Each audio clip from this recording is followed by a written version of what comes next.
Hello, my name is Aušrinė Šilenskytė. In this podcast, we explore the challenges firms face when adopting newest strategy planning and implementation practices. We continue our conversation about SaaS, software as a service, applications for strategy planning and implementation.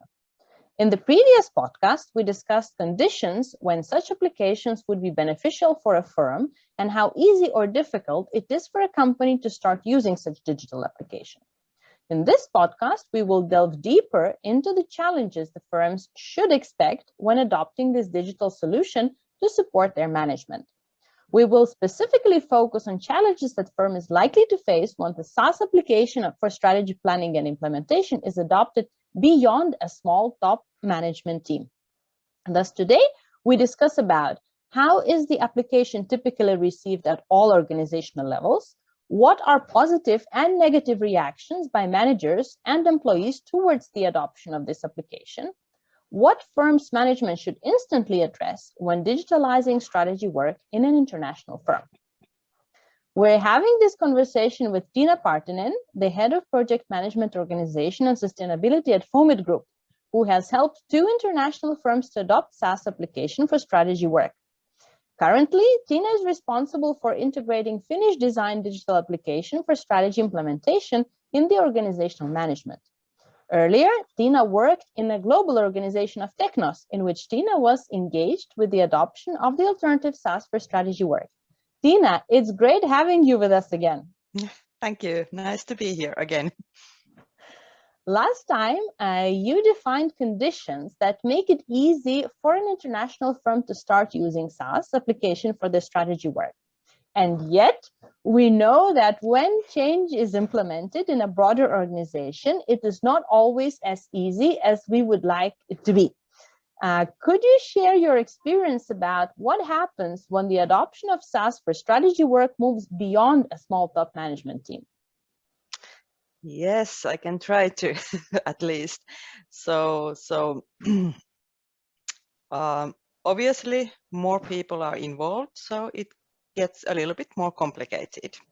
That's for sure. So you need to really ensure that you have some kind of a clear management model behind your not just the system, but you need to have the management model. So basically you need to know that what kind of meetings you are having, who are participating, how often, what is the agenda, etc. So how you launch your strategy implementation process using this digital software. Mm-hmm. So now maybe we could go a little bit more specifically. Let's say, so how the process should be organized to ensure good results, and why exactly in this way? Maybe you could give some more precise tips for everybody. Yeah, first of all, I think you need to have a person who coordinates everything. That is, I think, very crucial. The person has to be obviously qualified for that job, and also needs to have enough time to do the job well. So I think, first of all, you need to have a clear roles and responsibilities. You need good communication, as always, so everybody kind of knows what is the schedule and what we are doing and why, and then the management model supporting all this. I see. Wonderful. Now, you mentioned qualifications of the coordinating person, right? Could you name several very important qualifications that would be crucial in such position? Obviously, if you have some previous experience, that would be very good.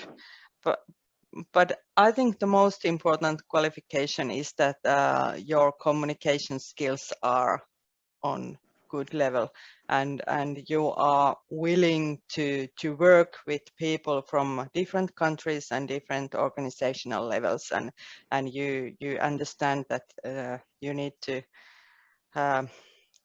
have the training sessions and discussions, and you need to have individual sessions with people from different organizational levels and different countries, and not only using one method fits for all, because that's not the case ever. So a little bit of international communication, a little bit of coaching, a little bit of training skills, that all has to be there, isn't it? Yes, that's correct. Wonderful. And what about reactions of people in the company? Are people receiving such application for strategy work positively or negatively? I would say that mostly positively, and I'm really happy about that. I think people can see the benefits in the end, even though everything is not crystal clear in the beginning. But people do understand that in the end, this is something that will help all of us in our daily work. So now, what specific benefits they are pointing to? What really appeals to them? What do you think is sort of the key benefits they see at different organizational levels? I would say that human nature, we are a little bit curious people. We want to know what is going on in the company and what are people doing in the company? What are the others doing? Everybody knows what they are doing themselves, but this kind of a positive curiosity, I would say, that you can a little bit spy on what is going on in the different countries and how they have thought of this problem, for example, and what kind of solutions they would have, and that's clearly a good thing for the company. You can benchmark and learn and share ideas, and I think that is the positive thing above all in this project. Super. So they feel more connected, if I understand you right. Yes, that's true. Super.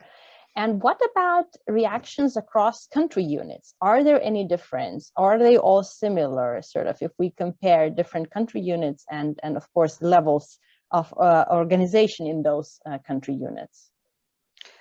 Yes, obviously there are some cultural differences between countries, but I would say that the thing that influences us most is that the perspective, also for me and headquarter people, usually what we think and see as a big thing.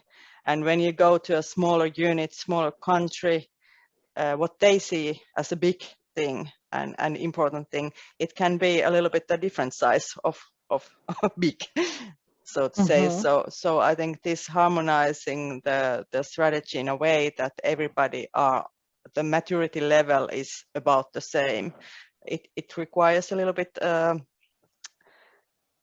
discussions, obviously, but also that you have some ground rules that how you categorize, for example, your objectives and projects.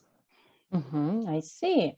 And how do people feel about strategy being communicated in English language? Because for at least, most of the multinationals and in your case as well, none of the units are native English speaking countries, isn't it? So how is acceptance of the English language as a strategy language? It is a challenge, yeah. Yeah. In what ways you see that? People are not used to communicating in English. Some feel that it's too slow, or they are not getting the message through as they would want to. But I think we just need to help and support these individuals, and also it needs to be very clear communications from the day one that the English is and will be the company language. So that is the only way that we can share and learn from each other. So I tend to say to other colleagues outside Finland that yeah, I can teach you and write you instructions in Finnish. Would you be very happy? Usually people are not too happy about that solution. So understanding this, that yeah, it is a little bit struggle for all of us, not non-native English speakers. We don't have any of those in our company, but in the end, that is the way. We just need to cope with the challenges and see the benefits in the end. Wonderful. Does that apply in the same way when using SaaS, the strategy planning and implementation tool in English? Is it the same strategy? to cope with the system being written in English, or is it somewhat easier or more difficult? How that works with the tool specifically that is used then in English language? I think the tool itself, everybody understands why it is in English. Mm-hmm. Because that makes our life quite much easier and simple.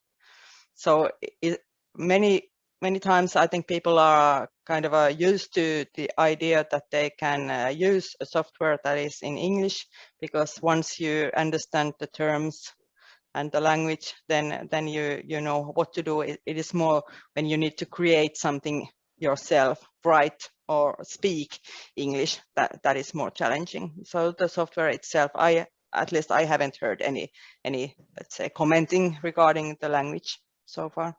Mm-hmm. Wonderful. Now let's turn to Šilenskyte, strategy implementation methodology, which serves as a basis of the SaaS that you're currently working on, right?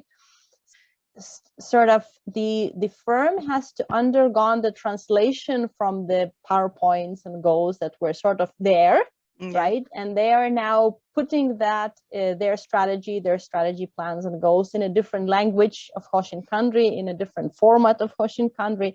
So do they feel it's kind of a worth the struggle? And if yes, then why? I think we see the value in the discussions that we are now forced to have in order to make this work.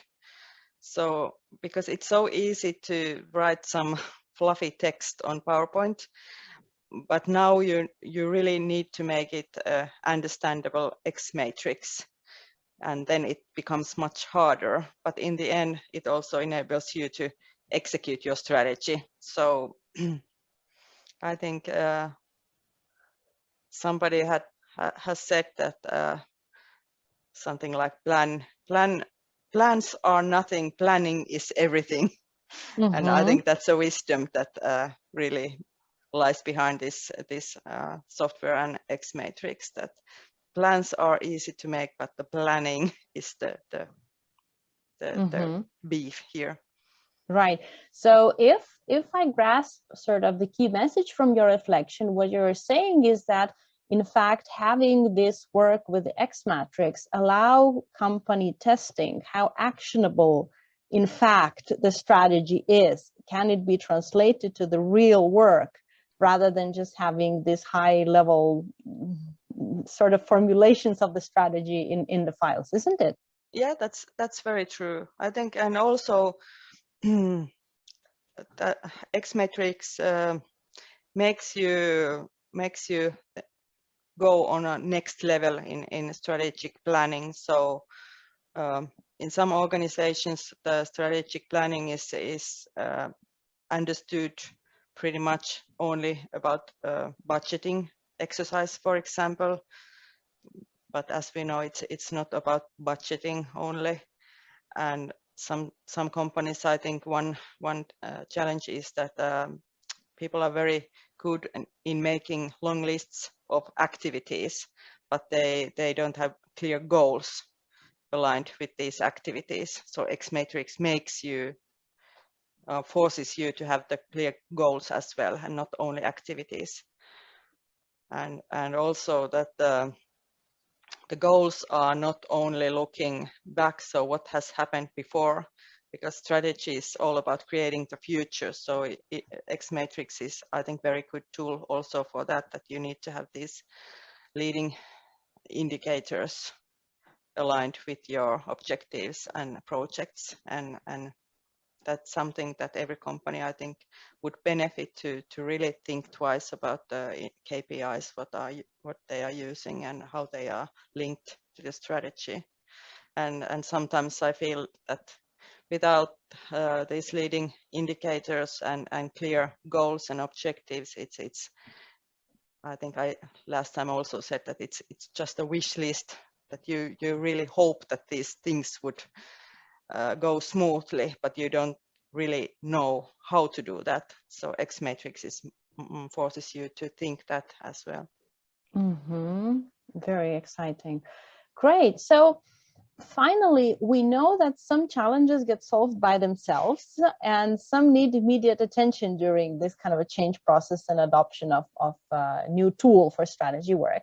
So building on your experience, when adopting SaaS for strategy work, sort of what is your expertise, which challenges international firms management should instantly address to ensure good outcomes of digitalizing strategy work, and what kind of challenges could be left by and sort of close the eyes in front and they would solve by themselves?